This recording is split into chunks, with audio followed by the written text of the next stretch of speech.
Suicide note लिहून आत्महत्या करणाऱ्या ॲडव्होकेट सागर मंद्रुपकरची आणखी एक सुसाईड नोट सापडली। यात त्याने माझ्या चितेला मित्रांनीच अग्नी द्यावी, माझ्या आत्महत्येस कोणालाही जबाबदार धरू नये असे लिहिण्यात आल्याची माहिती सूत्रांनी दिली। ॲडव्होकेट सागर मंद्रुपकर याने राहत्या घरातील वरील मजल्यावर गळफास घेतलेल्या स्थितीत बुधवारी आढळला होता। त्याला शासकीय रुग्णालयात नेल्यानंतर तेथे चिठ्ठी सापडली होती। यात त्याने आईवर गंभीर आरोप करत आईमुळे होणारा सततचा अपमान तसेच माझ्या मुलांवर शिवीगाळ करत होती असे अनेक आरोप करत त्याने चिठ्ठी लिहून आत्महत्या केली होती। दरम्यान सोमवारी आणखी एक चिठ्ठी सापडली आहे। ही पोलिसांनी ताब्यात घेतली आहे। ही चिठ्ठी एका डायरीत ठेवलेली होती।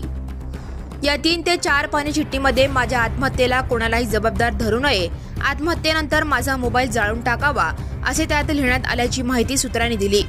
ही चिठ्ठी जवळपास 1.5 ते 2 महिन्यांपूर्वी लिहिली असल्याचा अंदाज व्यक्त केला। सागरने ज्या मैत्रिणीला चिठ्ठी मोबाईलवर पाठवली होती त्या मैत्रिणीचाही जबाब पोलिसांनी घेतला। या घटनेचा तपास पोलीस करत आहेत। Subscribe now and press the bell icon. Never miss an